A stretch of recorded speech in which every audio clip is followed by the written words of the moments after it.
मोदी सरकार 3.0 ने अपनी पहली परीक्षा पास कर ली है। लोकसभा में बिल के पक्ष में 288 सांसदों ने वोट किया, जबकि बिल के खिलाफ 232 वोट पड़े। वक्फ संशोधन बिल पर लोकसभा में 14 घंटे से ज्यादा बहस हुई। इस दौरान विपक्ष बिल को मुसलमानों के खिलाफ बता रहा था। विपक्ष के सांसदों ने चर्चा के दौरान बिल के खिलाफ 100 से ज्यादा प्रस्ताव दिए, लेकिन वोटिंग के दौरान विपक्ष के सभी संशोधन गिर गए। विपक्ष का हर दावा फेल हुआ। विपक्ष के नेता कहते रहे कि बिल के खिलाफ वो सड़कों पर उतरकर इसका विरोध करेंगे। मस्जिद दरगाहों पर कब्जा कर लिया जाएगा। सरकार मुसलमानों की संपत्ति छीन लेगी। वक्फ बिल पर समर्थन पाने के लिए नीतीश कुमार और चंद्रबाबू नायडू को विपक्ष और मुस्लिम संगठनों ने बार बार उनको याद कराया कि हम आपके भी वोटर हैं। लेकिन जब वोटिंग की बारी आई तब जेडीयू और टीडीपी दोनों ने बिल के पक्ष में वोट किया। वहीं सरकार ने चर्चा के दौरान विपक्ष के मुसलमान विरोधी एजेंडे की हवा निकालकर साबित किया कि अब देश में झूठे वोट बैंक की सियासत नहीं चलेगी। वक्फ बिल पर मोहर इस बात का सबूत है कि बहुमत भले मोदी सरकार के पास अपने दम पर ना हो, लेकिन फैसला लेने में पीएम मोदी का कोई सानी नहीं। लोकसभा में वक्फ संशोधन बिल पर चर्चा के दौरान अमित शाह ने बताया कि आखिर सरकार को वक्फ अमेंडमेंट बिल लाने की जरूरत क्यों पड़ी। अमित शाह ने कहा कि 2014 के चुनाव से पहले कांग्रेस ने वोट बैंक के चक्कर में देश की कीमती प्रॉपर्टीज को वक्फ के हवाले कर दिया। बिल को लेकर गुमराह करने वालों को भी शाह ने अपने अंदाज में जवाब दिया।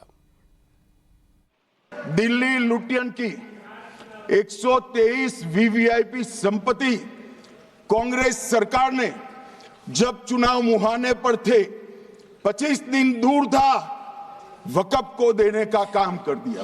मान्यवर, 2001 से 12 के बीच 2 लाख करोड़ की वक्फ की संपत्ति निजी संस्थानों को हस्तांतरित कर दी 100 साल की लीज पर। अब मान्यवर ये कहते हैं कि इसका हिसाब किताब न करो, इसकी देखरेख न करो। भाई ये पैसा जो है देश के गरीब मुसलमान का है, ये गन्ना सोटों की चोरी के लिए नहीं, ये इसको रोकने के लिए। और इनके जो ठेकेदार बैठे हैं मान्यवर, ये यहां गरज गरज कर बोलते हैं। उनको लगता है कि इसका विरोध कर हम मुस्लिम भाइयों की सिंपैथी जीतकर अपनी वोट बैंक पक्का करेंगे, उसमें कोई फायदा नहीं होगा अखिलेश। इसलिए कि 4 साल में मुस्लिम भाइयों को मालूम पड़ जाएगा कि ये कानून तो उनके फायदे में है। मुझे बताओ, चैरिटी कमिश्नर एक्ट में मुसलमान चैरिटी कमिश्नर बन सकता है या नहीं बन सकता है? उसको ट्रस्ट नहीं चलाना है, उसको चैरिटी के कानून के हिसाब से वो ट्रस्ट चले, उसकी देखरेख करनी है। ये धार्मिक नहीं है, ये धर्म का काम नहीं है मान्यवर, ये एडमिनिस्ट्रेटिव वर्क है।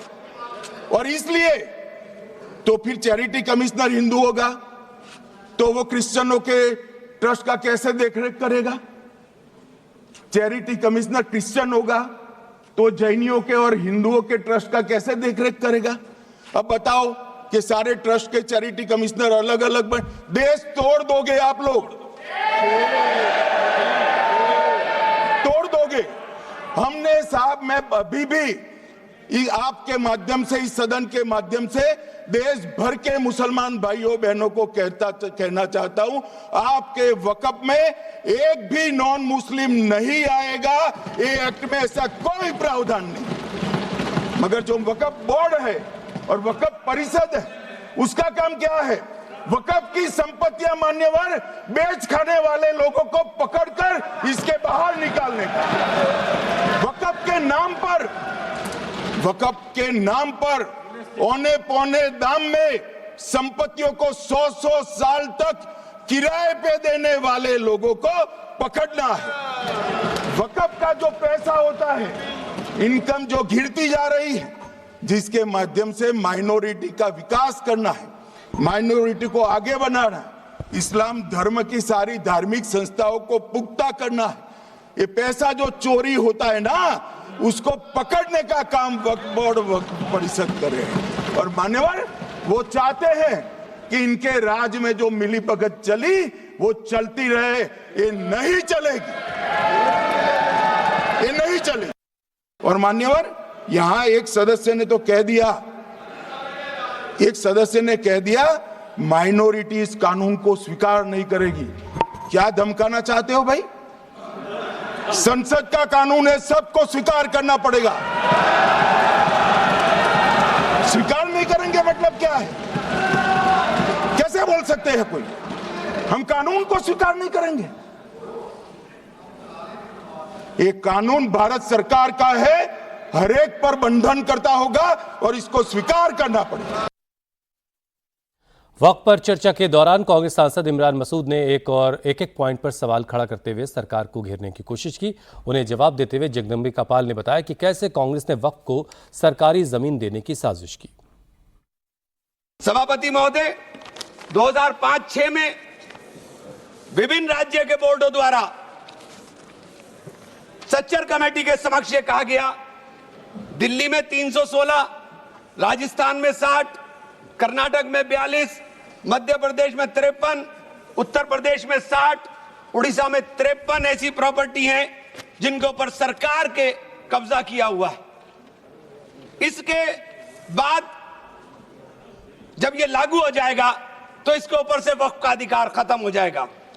दूसरी चीज मैं कहना चाह रहा था, जब आपने सिवाय संपूर्ण और पूर्णतः लिखा और या भागतः लिखा तो आपने पूरी तैयारी कर करके लिखा।